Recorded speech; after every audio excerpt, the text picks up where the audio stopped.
Hello बच्चों, students की demand पे आज हम कर रहे हैं बच्चों कुछ न्यूमेरिकल्स। ठीक है, स्टार्ट करते हैं लॉज ऑफ मोशन के कुछ न्यूमेरिकल्स से। इस चैनल पे आपको सारे न्यूमेरिकल सोल्व मिल जाएंगे, सारे क्वेश्चन भी सोल्व मिल जाएंगे, but it will take some time. ठीक है, ओके बच्चों, बढ़ते हैं आगे। A block of weight 20 newton is place on a horizontal table and a tension T is applied on the block. एक ब्लॉक है बच्चों, ये रहा ब्लॉक, इसके ऊपर रखा हुआ है। अब क्या दे रखा है इसमें, वेट दे रखा है बच्चों इसका mg, डाउनवर्ड डायरेक्शन में आएगा बच्चों वेट। वेट दे रखा है इसका 20 न्यूटन, 20 न्यूटन। तो ये आ जाएगी नॉर्मल रिएक्शन। नॉर्मल रिएक्शन भी कितना आ जाएगा बच्चों, R is equal to mg, ये आ जाएगा 20 न्यूटन। और हमने निकालना है, क्या फाइंड आउट करना है हमने, tension can be in table and tension T is applied on the block. Tension can be increase, इसके ऊपर एक टेंशन भी है। ठीक है, can be 8 newton before the block begins to slide. Before sliding इतना है, तो हम स्टैटिक फ्रिक्शन का कोफिशिएंट निकालेंगे तो कितना आएगा, फोर्स ऑफ फ्रिक्शन अपॉन में कितना आएगा, नॉर्मल रिएक्शन। जो हमें स्टैटिक फ्रिक्शन के लिए डाटा में आपको गिवन है बेटा, कितना है स्टैटिक फ्रिक्शन के लिए फोर्स, कितना आएगा, जितना कि उसमें पहले दे रखा है। कितना दे रखा है, 8 न्यूटन का। कितना दे रखा है, 8 न्यूटन का। और नॉर्मल रिएक्शन कितना है, 20। कितना है, 20। इसको सोल्व कर लेंगे तो ये आ जाएगा बच्चों 0.40, 0.40। और क्योंकि अब ये मोशन में होने लग गया, मोशन में आ गया, तो काइनेटिक फ्रिक्शन कितना आएगा बच्चों हमारा, म्यू के आएगा हमारा F/R। काइनेटिक फ्रिक्शन अपॉन में कितना आएगा, R। ठीक है, उसके लिए दे रखा आपको 4 अपॉन में 20। सोल्व करोगे इसको, ये कितना आ जाएगा 0.5, 4/20 है, 4/20 है बच्चों, 0.20। ठीक है, तो पहले जब वो रेस्ट में था तब कर दिया हमने, मोशन में था तो तब भी हमने उसको सोल्व कर दिया। ठीक है, एक के लिए स्टैटिक है और एक के लिए कौन सा बच्चों, काइनेटिक है। सेकंड क्वेश्चन दे रखा है आपके सामने, आ जाएगा। ठीक है, क्या दे रखा है सेकंड क्वेश्चन के लिए, the coefficient of friction between the ground and the wheel of a car moving on horizontal road is. Coefficient of friction दे रखा है, ठीक है, 0.5। काइनेटिक है क्योंकि व्हील रोटेट कर रहे हैं। If the car start from rest, what is the minimum distance in which it can acquire a speed of 72 kilometre per hour.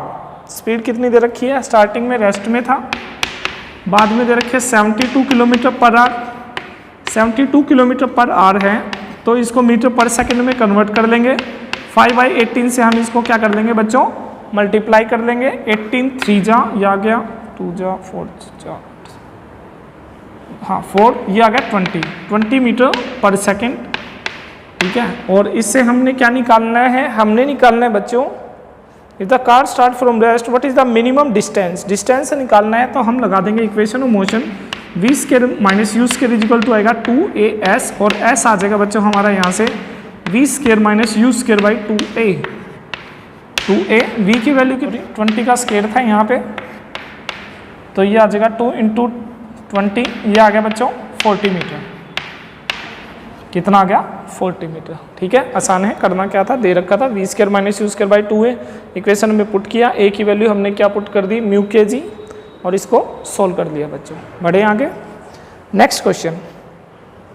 In figure the masses of A and B are 10 kg and 5 kg। Figure दे रखी होगी बच्चों आपको, इसमें क्या क्या बता रखा है वो समझेंगे। इसमें बता रखा है बच्चों, क्वेश्चन में फिगर में दे रखा है A and B are 10 kg and 5 kg। एक दे रखा है 10 kg, दूसरा दे रखा है 5 kg। ठीक है, इस तरह का डायग्राम दे रखा है आपको, ये रहा, ये पुली है, इस तरह से मिलेगा A, B and C, A, B and C। ठीक है, the masses of A and B are 10 kg। एक का मास दे रखा है 10 kg, दूसरे का दे रखा है बच्चों calculate the mass of sorry B का दे रखा है 5 kg, 5 kg, ठीक है। Calculate the minimum mass of C which may stop A from slipping.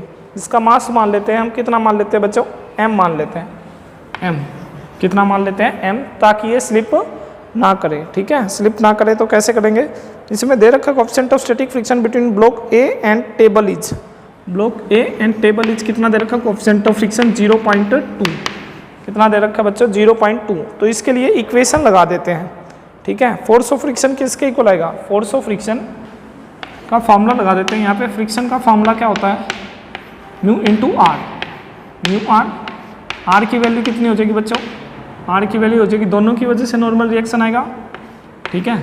10 plus m into में कितना आ जाएगा g, 10 plus m into g. Force of friction की वैल्यू हमें गिवन होगी, कितना आएगा, ये आ गया फोर्स ऑफ फ्रिक्शन, कितना आ गया, force of friction is equal to कितना आएगा, इसमें जितनी टेंशन है टी किसके इक्वल आएगा, म्यू 10 प्लस एम इंटू जी, और टेंशन यहाँ से निकाल लेंगे, टेंशन किसके इक्वल आएगा, टेंशन इसके इक्वल आएगा, ये नीचे ऊपर, तो टी इज इक्वल टू आ जाएगा 5 इंटू 10, कितना आ जाएगा 5 इंटू 10। सोल्व कर देते हैं बच्चों, इसका कितना आएगा 5 into 10 is equal to mu 0.2, 10 plus m into 10, 10 से 10 गया कट, तो कितना आएगा 10 प्लस एम कितना आ जाएगा बच्चों 5 अपॉन में 0.2, 25, तो m आ रहा है यहाँ से हमारा 15, कितना आ रहा है 15 kg, m कितना आ गया बच्चों 15 kg, ठीक है, आसान है। नेक्स्ट पढ़ते हैं बच्चों, नेक्स्ट क्वेश्चन पे, a body rolled on ice with a velocity of 8 meter per second comes to rest after travelling a distance of 4 metre.